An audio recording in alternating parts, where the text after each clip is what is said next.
Hi everyone, my name's Coleman. I'm going to be talking about DNA methylation and its relationship with Alzheimer's disease. So for a bit of background, Alzheimer's disease is a neurodegenerative disease and the most common form of dementia.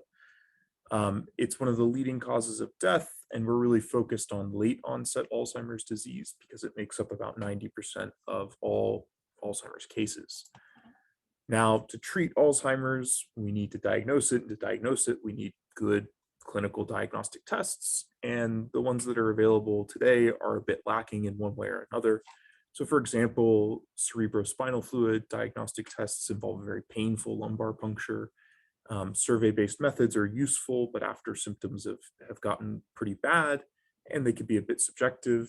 Imaging-based methods can also be a bit subjective and tend to be used more to rule out other forms of dementia instead of giving you a positive classification of Alzheimer's. And what all of these tests share is they're not universally accessible. They're hard to get, and they can often be inconclusive. And so in recent years, there's been a lot of work that's shown that DNA methylation measured in blood can actually be a pretty good predictive biomarker for late onset Alzheimer's disease. And these studies have taken place in different countries and different populations. So there is some notion of being, robust.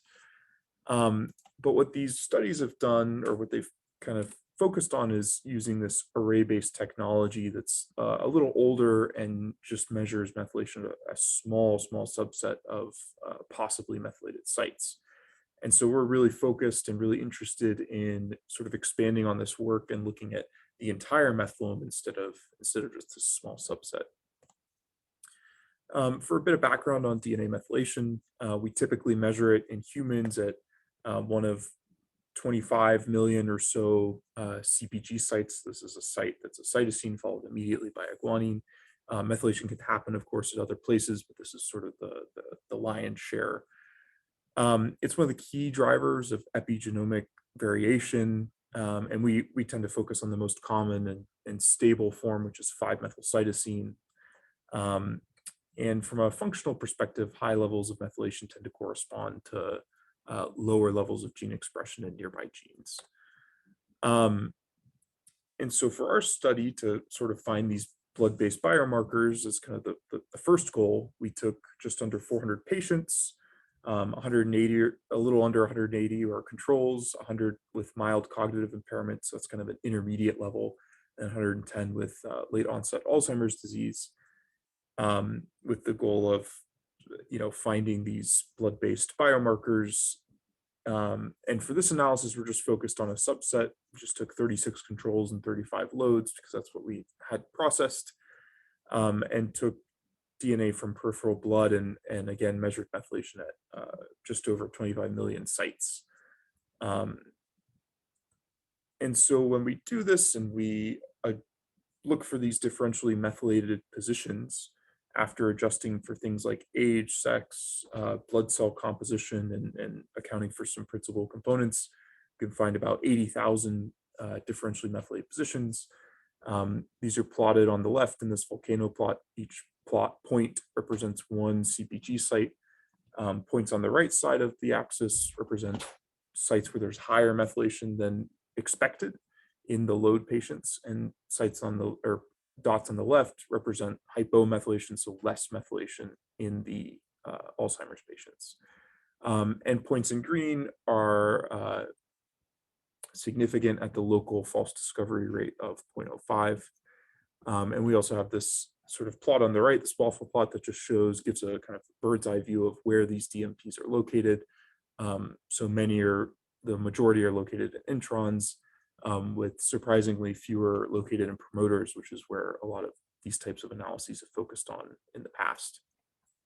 So DMPs are fine and well, but we want to get some measure of sort of robustness and zoom out a little bit and also look at what's happening nearby.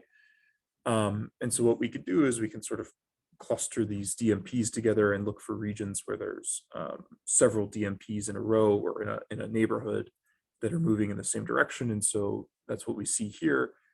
These red points in this kind of differentially methylated region box are all hypermethylated. You can see this kind of ramping up and ramping down. And so this is what we would call a region. In this particular plot, we've plotted this differentially methylated region nearby this piezo2 gene at the very end of it. But it's just one of the many genes we found, and what's exciting and interesting is that many of the genes that we're finding that are differentially methylated are located in or near genes that are known to play a role in load pathology. So like I said, piezo2 is on the right, but we've also seen it in KIF25, MBP, DOC6, and several others. And so the main takeaways from this kind of piece of the work are that we've found numerous genes identified which could be used in a blood-based diagnostic test of load status. But of course, further work is needed to narrow down candidate DMRs and to validate results.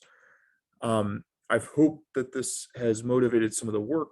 One of the things that we sort of asked after doing this kind of first analysis was,